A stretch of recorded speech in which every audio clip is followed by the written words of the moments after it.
Hi, thank you so much for being here. My name is May, and thank you for letting my group interview you. Could you please tell me your name? May, thank you for interviewing me. Thank you for the opportunity. I am Busola Ayola. I am an international student in the environmental design program at the University of Manitoba, and I am currently in my second year. Perfect. Thank you so much. So let's get started. So the first question I have here is, what is so interesting about architecture to pursue it? I actually was watching like a video on YouTube, and the name is After Nature by Jedediah Purdy, if you want to check it out. Okay. He talks about climate change and our role as architects towards achieving a sustainable environment. And according to him, the best way to keep what we love the most in the world is to expose it and talk about it. So this actually grabbed my interest and my curiosity into architecture, because that's one thing I love about architecture. It helps us aware of our natural and built environment again, and helps us talk about it. Like, we start to appreciate the world around us. Another thing I love about architecture is how it allows us embrace our individuality. Like, you can feel a person's personality through their works. There is never just one way to maybe build a house, but of course there are principles you have to follow, right? So it makes every work unique in its own way. So those are the two major things I love about architecture. Right. Thank you so much for that answer. Okay, so the next question is, so our concept is biomimetics, and we were looking at how homelessness could be a problem, especially this time of the year. So we decided to create these mini shelters with natural resources. So we wanted to ask, what other ways could biomimetic architecture be implemented in your major? Oh, that is actually a good question. Biomimetic architecture is definitely a step towards sustainable design, because it involves, the conditions and characteristics of our natural environment and species, and, incorporating that knowledge to construct and design our environment. Apart from using the beauty and the shape of nature as an inspiration, its main goal is actually to preserve biodiversity. So in my architecture major, biomimetic architecture can be used to compare nature to technology. Let's say, for instance, two materials look similar. The development process and the processes they go through in life may actually be different. If it was naturally made versus through some form of technology. So this type of architecture can be used to compare the similarities, the differences, the overlaps between biological processes and architectural processes. Secondly, it can also help determine the growth of landscapes, because natural environments, of course, are being. Secondly, it can help the growth of landscapes, because natural environments are constantly being converted to built environments to cater for our needs. So biomimetic architecture can actually help us find the qualities of a landscape that have existed and those qualities that have disappeared over a period of time. One thing also I feel like biomimetics architecture can be used for is actually to build our communication and team building skills, because you'll be working with biologists, you'll be working with different professionals, natural historians that can give you more information about the natural world. So I think this is an opportunity to build one's teamwork etiquette. So thank you so much for that answer. Okay, so the next question. What other ways could biomimetic architecture be used to help or solve community problems such as homelessness?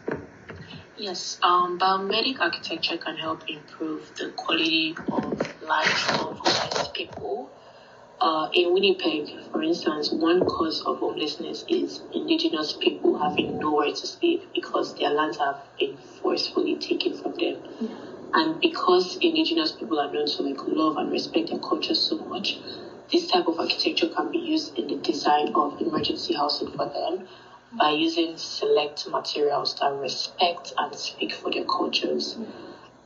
It can also help us determine what materials prevent certain things, let's say the accumulation of ice and accumulation of snow during winter months, so that these people do not actually lose their homes to these harsh conditions, thereby making them homeless. Perfect. Thank you so much. That actually makes a lot of sense. Okay. So the next question I'm going to ask, could you please tell us some of the hardest challenges you faced while pursuing architecture? Yeah, I faced a lot of challenges upon getting into this path. One of which was unfortunately thinking like I wasn't good and strong enough for the field. And this mindset affected my confidence when interacting in class. Another challenge I faced was difficulty in making quick decisions, because you get to several points where you need to make decisions fast, especially during projects. And for some reason, it was just so hard for me. Like, I would make a decision, overthink it, and change it by next class. So yes, this was another one of my biggest struggles. But of course, I had my professors that were always there to encourage me to keep trying. And I think another major struggle I had was time management, because all my work took double the time, if not triple the time, to actually get complete.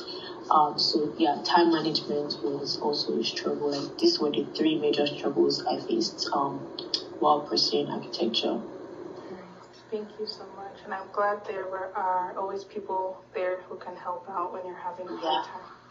Definitely, yes. So the next question, from your experiences, what are some of the key factors you should have as an architect, and why are they important? Yeah, in my opinion, I would say hard work and perseverance are the key factors. Like, if you have the talent, to draw, to be able to draft, do all the technical drawings, paintings, that is nice. That would be great. Yeah. But I feel like hard work and perseverance are really what keep you going, rather. There is a common saying that hard work beats talent when talent fails to work hard. So it's super true. Yeah. You don't even need talent. Just be ready to stay hardworking and keep trying despite difficulties. You'll face a lot of difficulties. Just keep trying and you'll make it. Thank you so much. So the next question, in your opinion, what are some of the things to take into consideration when designing in architecture? So as an architect, we first need to know our role as we work towards a sustainable environment. So in this field, we need to incorporate nature as much as possible into our project. We also need to work towards designing for all, because I am very, very passionate about designing for all groups of people.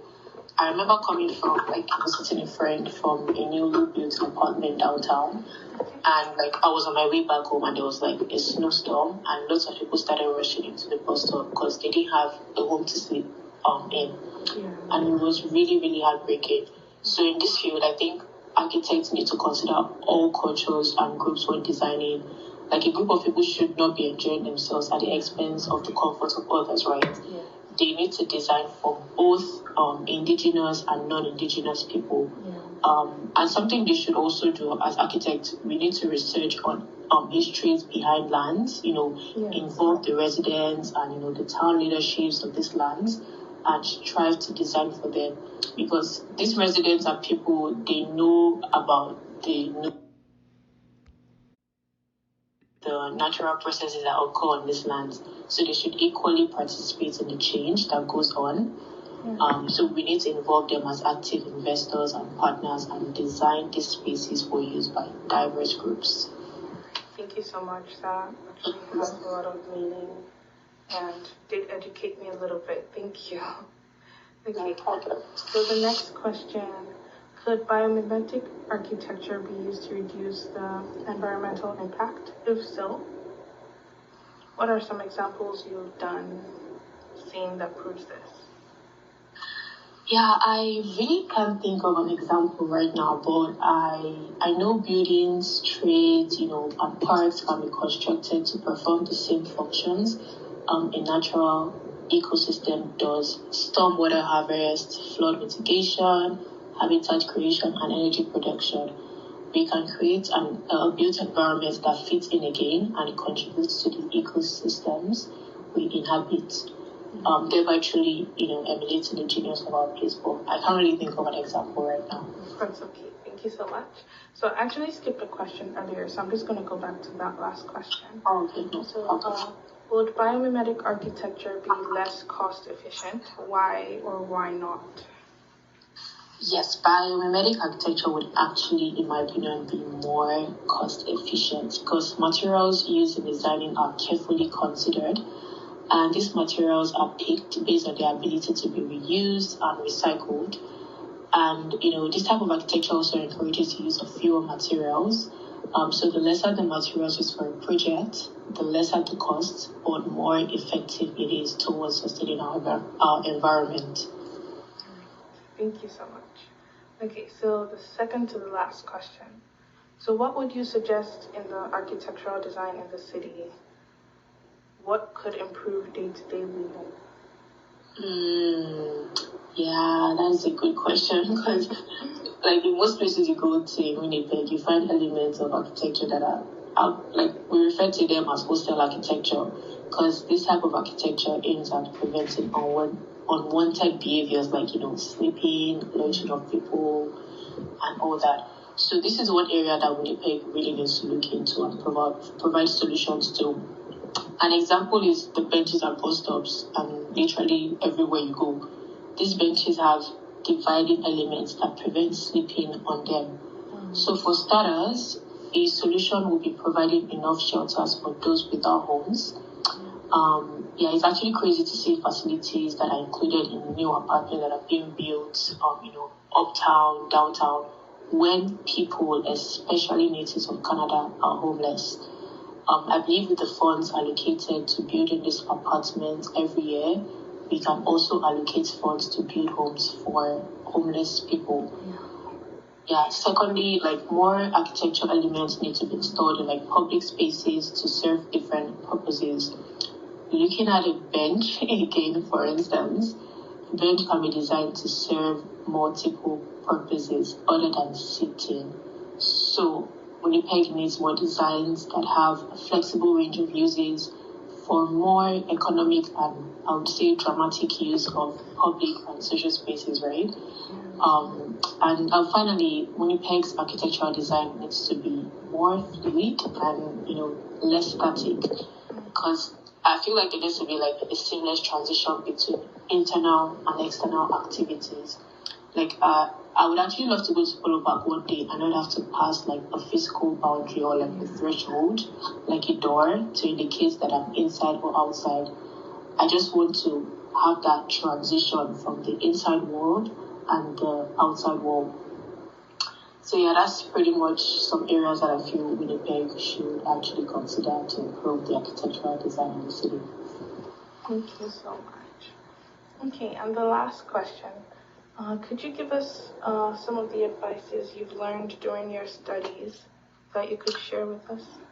Yeah, definitely. I would say the major thing is to be confident, just be confident. There is no wrong or right in architecture. It is your personality, it is your idea. Own up to it and justify that idea and decision confidently.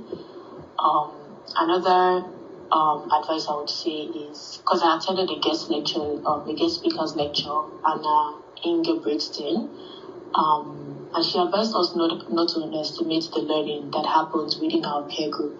So that's something. Sorry about that. So that's something that has.